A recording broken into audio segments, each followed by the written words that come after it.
वालेकुम स्टूडेंट्स, उम्मीद है कि ठीक-ठाक होंगे और कल जो एग्ज़ाम स्टार्ट हो रहे हैं उसके लिए आप अच्छे से तैयार होंगे।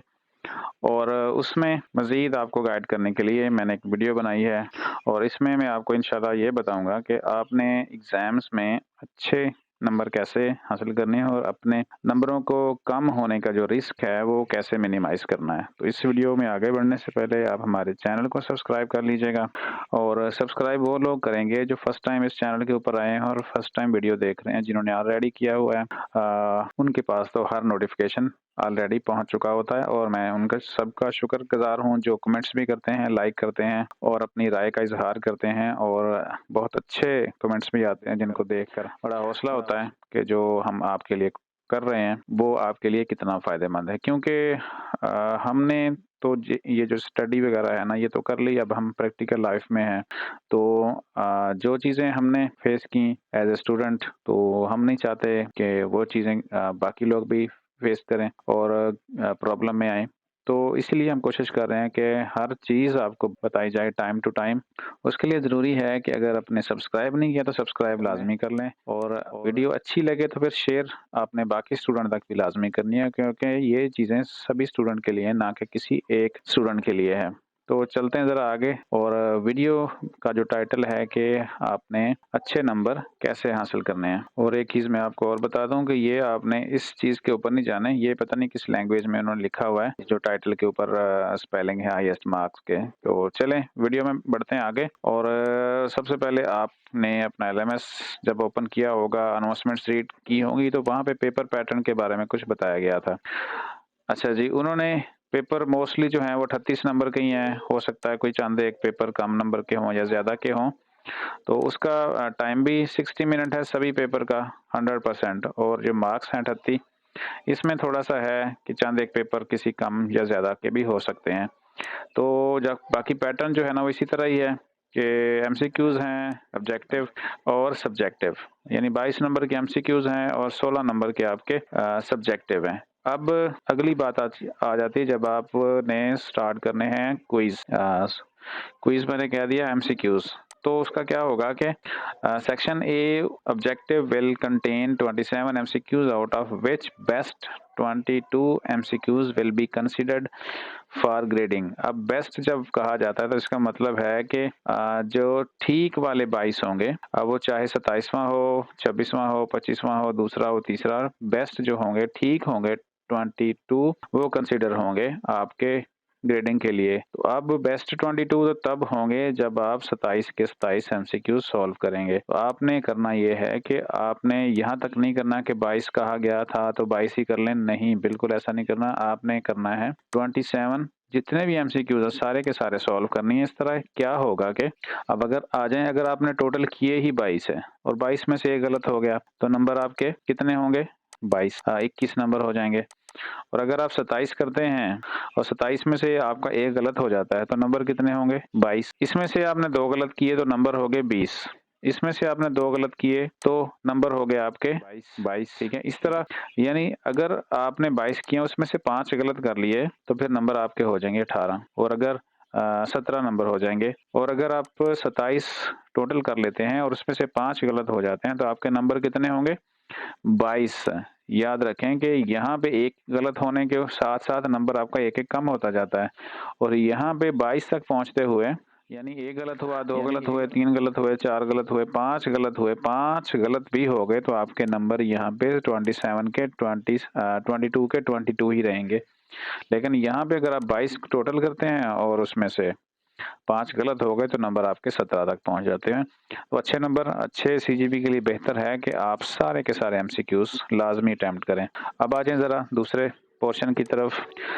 जो सब्जेक्टिव है इसमें 3 नंबर वाले क्वेश्चन होंगे और 5 नंबर वाले होंगे। 3 क्वेश्चन 3 नंबर वाले और 3 क्वेश्चन 5 नंबर वाले। तो आपने ये भी इसी तरह है जिसमें उन्होंने कहा है कि जो बेस्ट होंगे ना, जिस क्वेश्चन के नंबर अच्छे होंगे आंसर लिखते हुए आपके उसमें से अच्छे नंबर आ जाते हैं। सपोज कर लेते हैं हम यहाँ पे थोड़ा सा मैं आपको समझा देता हूँ, ठीक है। तो उसके लिए फर्ज करें आपके एक नंबर हैं आपने एक क्वेश्चन किया, इसके 3 नंबर हैं और फिर दूसरा क्वेश्चन आ जाता है। चलें, अब मैं थोड़ा सा ग्राफिकल बनाता हूँ आपके लिए चीज़ें। ये दूसरा क्वेश्चन हो गया आपका 3 नंबर वाला, ये तीसरा हो गया, ये 5 वाला पहला हो गया, ये दूसरा हो गया और ये हो गया तीसरा।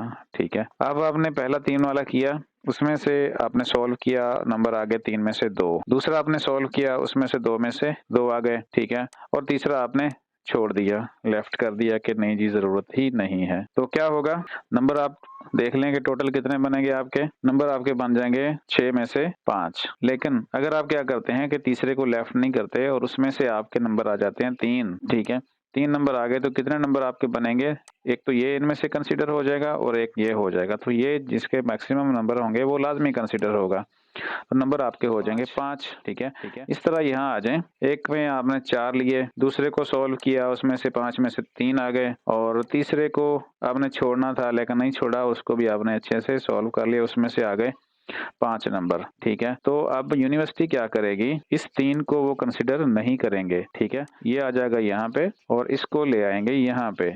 ठीक है, तो ये जो लेफ्ट करना था, छोड़ना था, वो साइड पे कर देंगे और इस तरह नंबर आपके हो जाएंगे 5 और 4 9 नंबर हो जाएंगे। लेकिन अगर आप ये तीसरा नहीं करते होते, तीसरा क्वेश्चन, और दूसरा ही करते, तो फिर आपके नंबर बनने थे 8।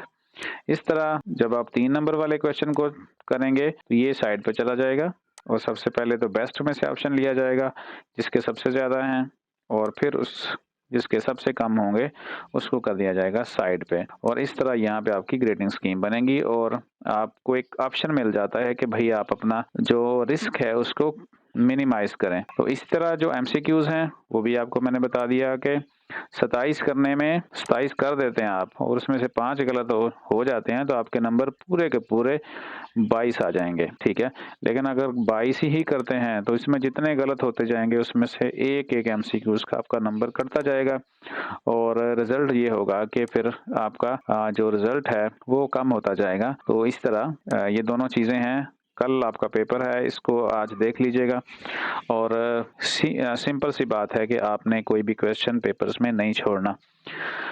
ठीक है, बाकी हर चीज़ की टेक्निक मैं आपको बता चुका हूँ कि पेपर जो मैथ वाले हैं वो कैसे करेंगे और बाकी उन्होंने एमसीक्यूज़ और दूसरे शॉर्ट क्वेश्चंस कैसे सॉल्व करने, वो हर चीज़ यहाँ पे एक्सप्लेन कर दी गई है।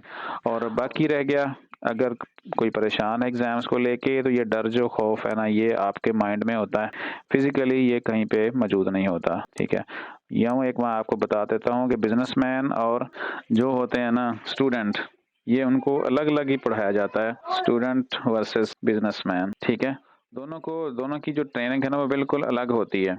इसकी वजह क्या होती है, अब आप मैं आपको बताता हूँ कि जो बिजनेसमैन है हमेशा रिस्क टेकर होता है, वो डर खौफ को उन जहन में नहीं लाता, या सिंपल देख लें कि जो भी कामयाब लोग हैं वो डर को सामने नहीं लाते, वो किसी चीज़ से नहीं डरते। तो ये चीज़ें स्टूडेंट के माइंड में नहीं आनी चाहिए। उसको अगर कोई सप्ली का डर या इस तरह का बिला वजह का डर, बाद लोगों की तैयारी अच्छी होती है लेकिन उनका डर भी अजीब सा होता है कि उनके माइंड से नहीं जा रहा होता और नतीजतन वो कंफ्यूज हो जाते हैं और पेपर में सही तरह परफॉर्म नहीं कर पाते। तो वीडियो देखने के बाद आपने सारी चीज़ें बंद करके एक दफ़ा तो लाजमी अपने आप को टटोलें, ज़रा चेक करें अपने आप को कि आपके अंदर कोई डर तो नहीं छुपा हुआ। आपने उस छुपे हुए डर को अपने जहन से निकालना है और निकालेंगे तो आपको फील होगा कि आप हल्के फुल्के हैं, और जब निकाल दें तो फिर उसको वापस नहीं आने देना, याद रखिएगा। बिल्कुल, ये डर जो है ना कि जिन की तरह है, आप निकालेंगे वो कोशिश करेगा फिर मैं वापस आ जाऊँ आपके माइंड में छुप जाऊँ, दिमाग के अंदर छुप जाऊँ, लेकिन आपने उसको एक दफ़ा निकालना है और उसको दूर भगाना अपने आप से। उसके बाद आप हल्के-फुल्के महसूस करेंगे और पेपर में बेहतर परफ़ॉर्म करेंगे और जो डर है किसी किस्म का वो निकाल दें इंशाल्लाह, अल्लाह खैर करेगा। बहुत सारी दुआएँ आपके लिए कल के पेपर के लिए, और जाते-जाते चैनल को सब्सक्राइब कर लें, शेयर कर दें बाकी स्टूडेंट के साथ भी, और कमेंट्स लाज़मी कीजिएगा अगर बात कोई अच्छी लगे तो। मिलते हैं नेक्स्ट वीडियो में। अल्लाह हाफ़िज़।